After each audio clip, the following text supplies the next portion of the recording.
Good afternoon, Umuimo. Here, Amano. Because I got me a very brief. I got me a kenke. Makana asina here could be. By any hebasara, ndo tunche bubago na pampa nolo. Abara de kai kuchara okua no totoa. Anya no kwala njinjiri no okporo olu. Akata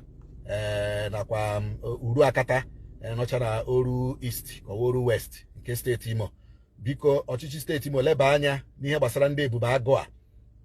Agụa nọ n'ọlụ na kpamkpamkpa anyị ajụọla ajụjụ ka a mara onye hiwere Ebube Agụa mara ndị Ebube Agụa na-arụrụ ọrụ mara ma ndị Ebube Agụa hapụkwa ndị Igbo ihe ndị a dị oke mkpa na ajụrụ ajụjụ ya fundamental questions ekwesịrị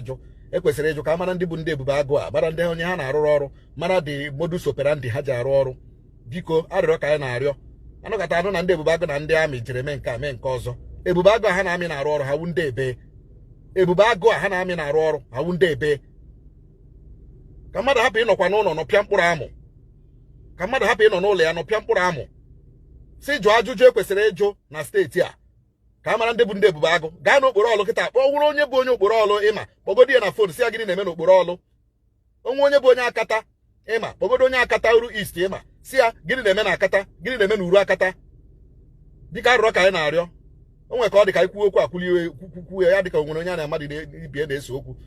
gọọmenti steeti Imo leba anya n'ihe Ebube Agụ na-eme n'ọlụ leba anya n'ihe Ebube Agụ na-eme na akata leba anya n'ime Ebube Agụ ihe ndị Ebube Agụ na-eme n'Ọsụ leba anya n'ime ihe ndị Ebube Agụ na-eme na Nnempi ihe ndị Ebube Agụ na-eme n'Ụmụta Nze ọchịchị steeti Imo leba anya n'ime ọkwa onyeahụ ka ndị awọ mma gbara ọsọ Ebube Agụ asịkwa Ebube Agụ asị hụ ka a gbara ndị bụ ndị Ebube Agụ a Yoruba nwekwere nke ha amụtekụ anyị anụbeghị na amụtekụ wakporo ụmụnne ha ndị Yoruba menyụọ ha anya gba ụlọ ha ọkụ Ebube Agụ a onye ka ha na-arụrụ ọrụ ekwubula ka asịra n'osokwu ekwuole ọkwuru na-akpalie Ebube Agụ a ha na-arụrụ onye ọrụ onye nwunye agbara ụlọ ndị mmadụ anwụrụ ụmụaka agbara ụlọ as far as iwu nwoke you are not safe n'ọlụ iwuru nwoke you are not safe n'ọlụ you are not safe n'okporo ọlụ you are not safe n'Ụmụta Nze you are not safe n'Ọsụ you are not safe n'Oru East you are not safe n'Oru West Ebube Agụ a ha na-arụrụ onye ọrụ kedu ihe ụmụ nwoke ji wụrụ target ndị Ebube Agụ a kedu ihe o ji wụrụ ụmụaka ndị nwoke ji wụrụ target ndị Ebube Agụ that is what you are asking anyị ga-agbara ha ọsọ n'obodo a Ebube Agụ ahụ dị ndị ebe Ebube Agụ abụrụ ndị Igbo otu a ka ndị Igbo si eme ihe Ebube Agụ a ha bụrụ ndị Igbo bụ ndị abụ ndị Ebube Agụ otu a ka ndị Igbo si eme ihe we need to find out ndị bụ ndị Ebube Agụ we need to identify ndị bụ ndị Ebube Agụ a we need to know them because isi m na mmadụ bụ onye vigilante ama m nne ya mara nna ya mara village o si bịa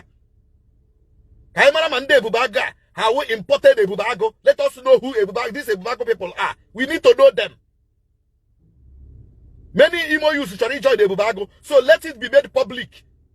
ka anyị mara ndị bụ ndị Ebube Agụ we want peace in Imo State we want peace and every youth Imo State chọrọ peace so let this Ebube Agụ of 18 be made public ka onye ọbụla gbara fọm ya ka a join Ebube Agụ mụ na onwe m ga-join Ebube Agụ let us know who is this Ebube Agụ ka mmadụ hapụ ịnọ n'ụlọ ya nọ pịa mkpụrụ amụ ọchịchị steeti Imo lebakwa anya n'okwu a ọchịchị steeti Imo arịrịọ ka anyị na-arịọ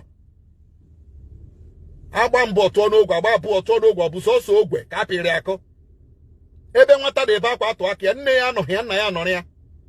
maka na akụkata aka n'obi egosi ndị mmụọ ebe ndụ dị mmadụ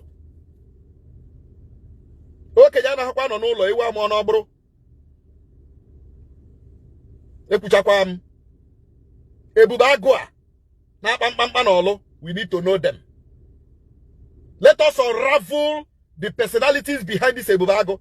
the identities of this Ebube Agụ we need to know them Imo State won't kai